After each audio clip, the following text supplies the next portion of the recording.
Ito ang GMA Regional TV News.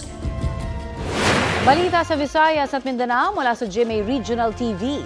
Imbis na sayawan, nagkasuntukan po ang dalawang Zumba instructor sa Coronadal South, Cotabato. Naku Cecil, bakit sila nagsuntukan naman? Connie, nagsimula ang komosyon sa agawan ng mikropono bago magsimula ang Zumba session sa South Cotabato Sports Complex. Inagaw kasi ng isang babae ang mic ng lalaking nagdarasal na mula sa ibang grupo ng mga nagzuzumba. Giit noon ng babae, sila lang ang kinikilala ng provincial government bilang Zumba Association. Umalma ang mga miyembro ng kabilang grupo hanggang tumindi ang komosyon. Maya-maya pa nagkakomprontahan ang dalawang lalaking Zumba instructor hanggang sa mauwi sa suntukan. Kwento ng isa sa mga nakipagsuntukan, sila ang rehistradong Zumba Association sa probinsya.